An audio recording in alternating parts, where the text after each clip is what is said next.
Good morning, student. Stay home, stay same. Now, this date, I am revised the first chapter, changing trends and career in physical education. All new student carefully listen the video and clear the concept of meaning and definition of physical education. So carefully listen and watch. Different people have defined physical education in different way. A few of these definition by some elements people are listed below. It means different peoples ने different definition physical education की दी है according to इसमें से कुछ definitions जो जिसको आप कह सकते हैं प्रचलित है, फेमस definitions हैं, उसके बारे में पढ़ लेते हैं. According to S.C. Buck, physical education is the part of general education program which is considered with growth, development and education of children through the medium of big muscles activities.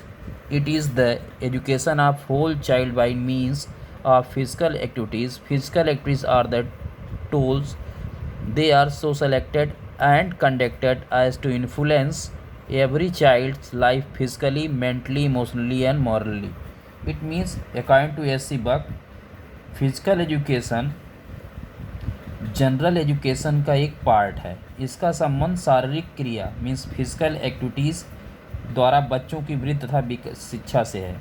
Means physical activities के through students की या children's की क्या growth और development कराना इस education के means है. यह शारीरिक क्रियाकलापों द्वारा बच्चे की संपूर्ण शिक्षा है. मीन्स ये जो है फिजिकल एक्टिविटीज़ के थ्रू स्टूडेंट्स की या चिल्ड्रंस की ओवरऑल क्या है एजुकेशन है. शारीरिक क्रियाएं मीन्स फिजिकल एक्टिविटीज़ साधन है तथा इनका चुनाव एवं प्रयोग इस प्रकार किया जाता है कि उनका प्रभाव बच्चे के जीवन के प्रत्येक पहलू मीन्स चिल्ड्रंस के लाइफ से रिलेटेड सारी चीज़ें physical, mental, social, emotional, ethical etcetera means शारीरिक, मानसिक, संवेगात्मक और नैतिक पक्ष पर पड़े. ऐसा अकॉर्डिंग टू S.C. बक के अनुसार था. And then next, Overt Ufer. According to Overt Ufer, physical education is the sum of those experiences which come to the individual through movements. It means जो ओवर्ट ऊपर करना चाह रहे हैं कि शारीरिक शिक्षा उन अनुभवों का सामूहिक प्रभाव है जो शारीरिक क्रियाओं द्वारा शरीर को प्राप्त होते हैं.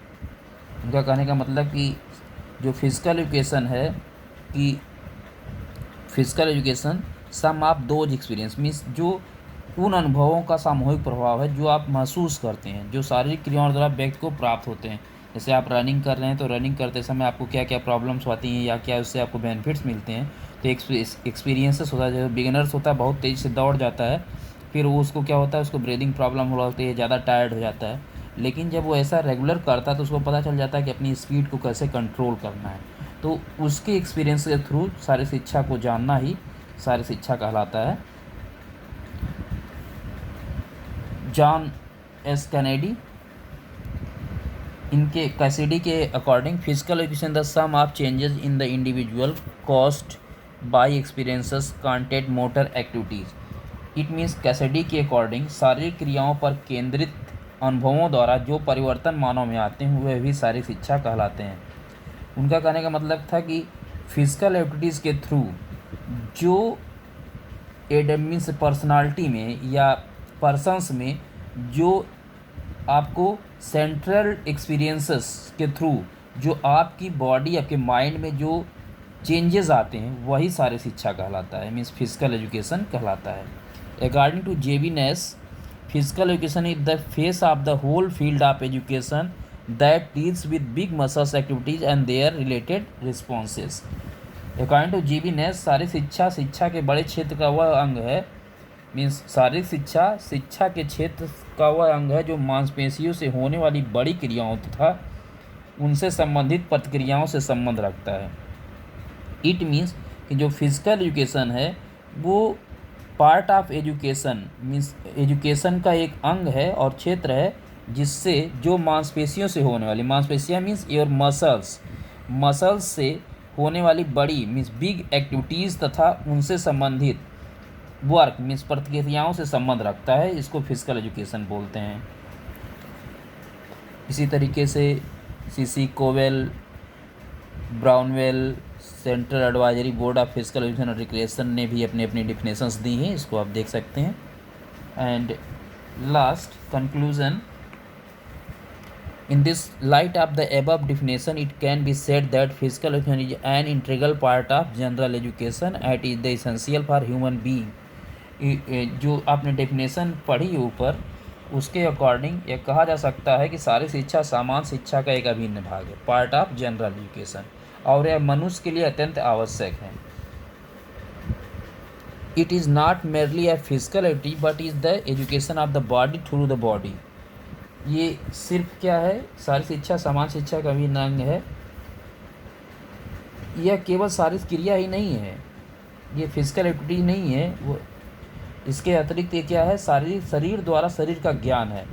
मीन्स अपनी बॉडीज़ की नॉलेज रखना, फिजिकल एक्टिविटीज़ के थ्रू कि हमारी बॉडी कितनी कैपेबल है उसके बारे में नॉलेज रखना ही इसका मेन वर्क है।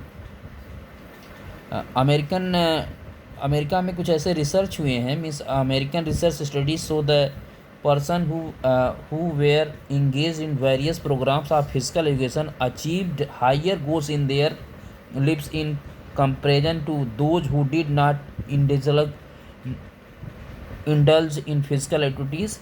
In fact, physical education enable a child to have that physical growth and development to lead a happy and prosperous life। Finally, it can be concluded that physical education not only help in physical development but is also help in mental, social and emotional development of an individual। It means कि सारी शिक्षा बालक की वृद्धि व विकास में सहायक है ताकि वह एक अच्छा व खुशहाल जीवन व्यतीत कर सके। अंत में यह हम कह सकते हैं कि सारी शिक्षा केवल शारीरिक विकास में ही सहायक नहीं है बल्कि यह मानसिक, सामाजिक और संवेगात्मक विकास में सहायक है। इट मीन्स कि ओवरऑल डेवलपमेंट पर्सनालिटी का ओवरऑल डेवलपमेंट करा देना ही शारीरिक शिक्षा है। Means develop the overall personality, call the physical education. Thank you.